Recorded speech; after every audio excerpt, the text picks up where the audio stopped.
Man, I love Luke, the beloved physician. Man, I love this guy. He was able to articulate some pretty amazing things in the faith.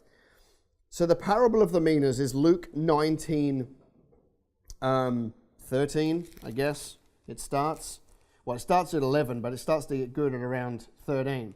So you know the story. A man of noble birth went to a distant country to have himself appointed king, and then he came back. So he called 10 of his servants and gave them 10 minas. So think about this. No, I like to pick up on the little things. He called 10 of his servants. That means he had more than 10, but he only called 10. How did he choose? Interestingly, he had more servants, but he called 10 and had a financial transaction with them. That tells me that certain people are anointed for finance more than the others, and that's us, the business people. Then he gathers and he says, I'll get this right in a second. So he gave them 10 minas and said, put the money to work until I come back. Some other ones say, do business until I return. But his subjects hated him and sent a delegation after him to say, we don't want this man to be our king. He was made king, however, and returned home. Then he sent for his servants. Interesting how they didn't really like him. It's a little bit like the heart of man is always warring against God. Then they sent for his servants to whom he'd given the money in order to find out what they had gained with it. The first one came and said, sir, your mina has earned 10 more, right? That's not 10 turning into 20, right? That's 10 turning into 100 because each mina got 10 more. So started with 10, and then he got 10, so he got 100. Interestingly, well done, my good servant, the master replied, because you have been trusted worthy in a very small matter. Here's an interesting point. Take charge over 10 cities, right?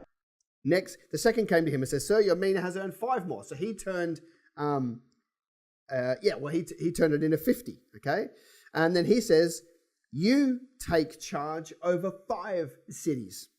Then we know the story, right? The last one came to him and said, I did dead set nothing with it. And then he ends up giving him a bit of a, bad rap. And he says, give it to the person that had 10 and so forth.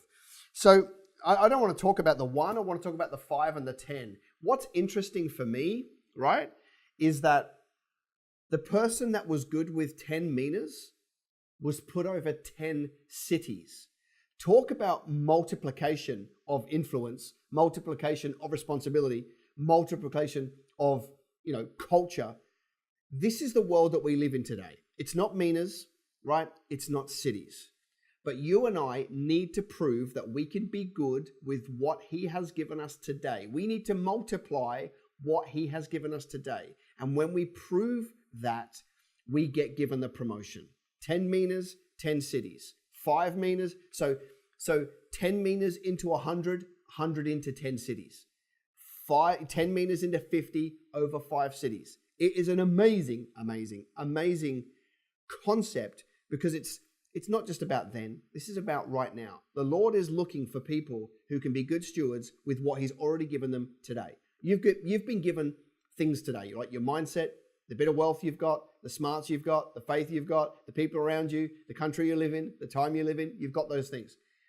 How are you stewarding them right now? You need to be earning multiples. You need to be thinking about, making your business 50, 100, 200, 300% bigger over a period of time. That's how you can show the Lord that you can be trusted with what he's given you. He's looking for that. And that person that does that and then is prepared to give it back, they're the people that can be trusted with a lot. Don't you think it's interesting that he called 10, gave 10 minas, and only 3 came back? 7 completely disappeared, did nothing, probably stole the money and ripped it off. How many people in the faith are being blessed by God and not giving the money back to the kingdom? They're just taking the blessing, running off and buying fast cars and stupid things with it. Anyway, that's a side note. That's just how I feel. So that's my question for you, right? You don't need to be worried about the big end of town. You don't need to be worried about, how you're going to be a billionaire. You just need to worry about multiplying what you have right now. And when you do that, you will win.